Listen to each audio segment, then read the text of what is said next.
Hello बच्चों, कैसे हैं आप सभी। मुझे आशा है आप सभी अच्छे और स्वस्थ होंगे। चलिए आज हम पढ़ते हैं पार्ट 2, भारत यात्रा। ये करते हैं हम यात्रा का वर्णन। ठीक, ईश्वर ने मुझे कश्मीर को देख लेने का सहयोग दिया और एक दिन कोचीन से मैं श्रीनगर के लिए रवाना हो गया। कश्मीर का नाम प्रत्येक व्यक्ति को लुभाता है। किसी ने यहाँ तक कहा है कि पृथ्वी पर अगर कहीं स्वर्ग है तो वह यही है। कहा जाता है कि आज यहाँ जहाँ घाटी है वहां पहले सतीसर झील थी, जो पर्वतों की बर्फ पिघलने से बनी थी। महाभारत काल से ही कश्मीर के शासकों की गाथाएं मिलती है।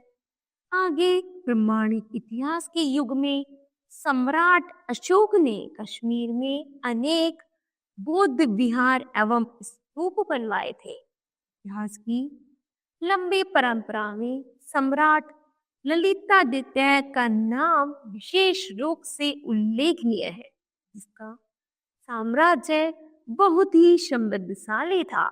वे स्वयं साहित्यकार और कला प्रेमी थे।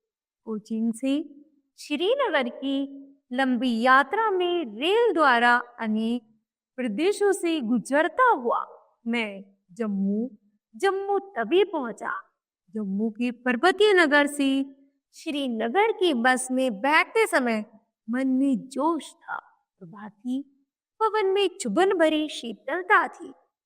सोचा कि 5-6 घंटे की यात्रा होगी, मगर 12 घंटे की यात्रा की बात सुनकर पहले कुछ घबराया।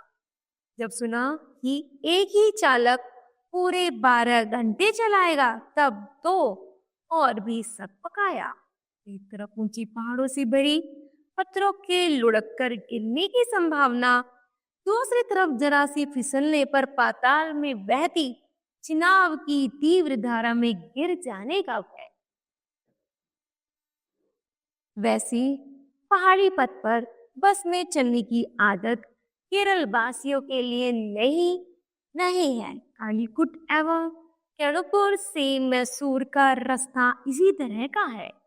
कोट्टायाम से तकड़ी का रास्ता भी कम पहाड़ी वाला नहीं है। वहां कभी कभी इक्के दुक्के जंगली हाथियों के आक्रमण का भी डर रहता है। तो भी हिमालय की गोद में जितनी विकट दशा है उतनी अन्यत्र नहीं। रास्ते में देखा कठोर प्रकृति से संघर्ष, समझौता और प्रेम करके कितने ही मामूली लोग अति दुर्गम ऊंचे पर्वतीय प्रदेश में भी कृषक जीवन बिताते हैं, जंगल में मंगल करते हैं। रास्ते में बीच बीच में छोटे छोटे कस्बे आते हैं, दुकानों की कतारें, छोटी बड़ी पाठशालाएं, होटल, सिनेमा घर भी। देहाती इन्हें शहर ही मानते हैं। चढ़ाई और चढ़ाई का बारी बारी से अनुभव करते और जहां जहां थोड़ा सा विश्राम नाश्ता करते हुए हम शाम को 4:30 बजे बनिहाल रेस्ट हाउस के सामने पहुंचे। ये भूगोल की जानकारी के अभाव में कैसे पता लगता कि हम कितनी ऊंचाई पर हैं।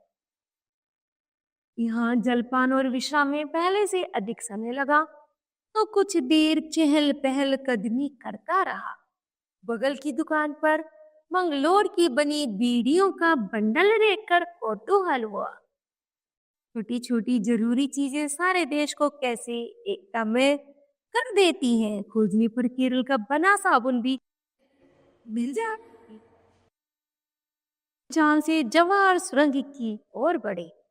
इस पथ को पास करते हुए पुलकित हुए बिना नहीं रह सकते। इंजीनियर की अद्भुत प्रतिभा, अदम्य साहस और कार्यशक्ति ने इस दुर्गम पर्वत में विशाल सुरंग बनाकर कश्मीर और शेष भारत का पथ पूरे वर्ष भर चलने लायक बना दिया। प्रकाश धारा बहती, सीटी बजती, बस सुरंग पथ से आगे बढ़ रही थी। रोमांचकारी दृश्य था।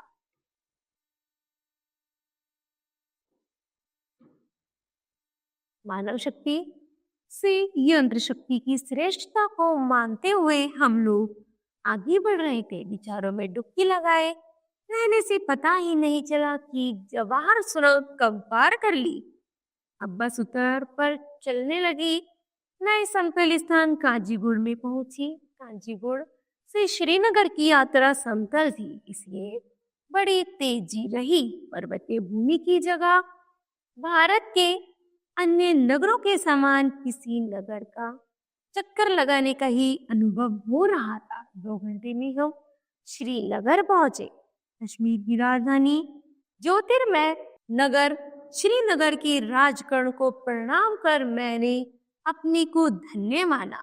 वर्षों की अभिलाषा जब किसी दिन सफल होती तब वह आनंद केवल अनुभव से ही जाना जा सकता है। बर्फ और केसर के नाम में कदम रखने पर मेरी पहली मानसिक प्रतिक्रिया इस सुयोग पर भगवान को धन्यवाद देने की। साफ सुंदर पर्यटक केंद्र के सामने स्वच्छ सड़कें और छोटे बड़े हरे मैदान बड़े ही मनमोहक लग रहे थे। नगर के बीच बहती झीलम, जगह जगह उसे पार करने वाले अनेक पुल जिन्हें कदम कहते हैं दिखाई दिए। पहले स्त्री पुरुषों का लंबा कश्मीरी चोगा, ऊनी कपड़े, पगड़ी, टोपी आदि देखते समय अनावश्यक लगते थे, मगर इस भूभाग की जलवायु का प्रत्यक्ष अनुभव करने की इनकी जरूरत प्रमाणित हो गई। कांगड़ी की आवश्यकता भी विदित हुई। सहज कौतूहल के कारण कश्मीर की भाषाओं के बारे में प्रश्न करने पर पता चला कि बोलियां कई हैं, पर श्रीनगर के मुख्य रूप से कश्मीरी और उर्दू बोली जाती है। श्री शंकराचार्य जी पहाड़ी श्रीनगर का सबसे ऊंचा स्थान है। यह मठ बहुत पुराना है और जनश्रुति के अनुसार यहाँ का मंदिर पांडव वंश के राजाओं का बनाया हुआ है। यहाँ शिवाजी और शंकराचार्य की मूर्तियां हैं और मंदिर तक पहुंचने के लिए सीढ़ियां चढ़नी पड़ती हैं। पहले सड़क से पैदल ही मंदिर तक पहुंच सकती है, लेकिन अब मोटर से भी जाया जा सकता है।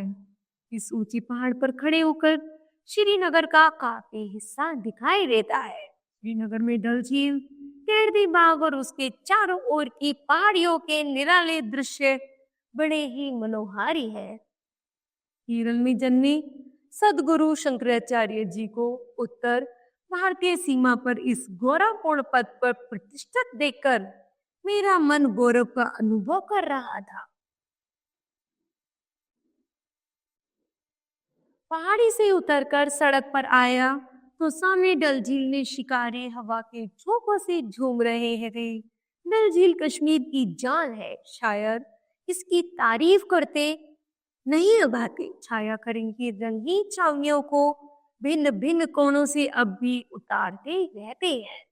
प्रथम दृष्टि पर मेरा मन कहने लगा, कोचीन की विशाल झील के सामने यह कुछ भी नहीं है, पर पहाड़, बर्फ, झील की नौका यात्रा, हाउस बोट आदि अनेक प्रकार की आनंद एक साथ एक जगह मिलते हैं। तो कश्मीर में डल झील इसका मुख्य केंद्र है। जब हम डल झील पहुंची तब सांझ हो गई थी, अतः सैर करने वालों की भीड़ छट चुकी थी। इक्के दुक्के शिकारे लाल गति पर चप्पू मारते भिन्न भिन्न दिशाओं में भटक रहे थे। एक शिकारे का मल्ला हमें घुमाने को तैयार था, पर सिर पर कश्मीरी टोपी, दुबला पतला बदन, छोटे पतली दाढ़ी, साधारण कपड़े। वह डांड मारने लगा और चंद मिनट ही बीते होंगे कि साथियों की आवाज देकर कुछ बताने लगा। उसका चेहरा थकावट में भी खिल उठा था। अपने मित्र से मुझे मालूम हुआ कि वह ईद का चांद देखने की सूचना दे रहा था। हमें झटपट एक किनारे लगाकर वह बोला, अब मैं चलूंगा, नमाज पढ़ूंगा, दूसरे को ले जाइए। नए शिकारे का नाम मल्ला यूसुफ किशोर था। उसके हाथ बड़ी फुर्ती से चप्पू चला रहे थे। मेरे साथी भी साथ दे रहे थे। मौज में मल्ला के गले से सुरीली आवाज आने लगी। ठेठ कश्मीरी लोकगीत और फिर देहाती कल्ट, दो चार पंक्तियां ही थी, उन्हीं को बार बार दोहरा रहा था। कश्मीर की मिट्टी में ही प्यार मोहब्बत की महक है। वहाँ की प्रकृति ने जिस प्रकार मिठास और मोहक रंग से और केसर से भर दी है, उसी प्रकार की मिठास और रंग यहाँ के किशोर और किशोरियों की भी दिल खोलकर दान किए हैं। तो मुझे आशा है बच्चों, यह पाठ आपको भली भांति समझ आया होगा कि हमारे भारत में कश्मीर का वर्णन कितना मनोहर और कितना सुंदर है। ये धन्यवाद।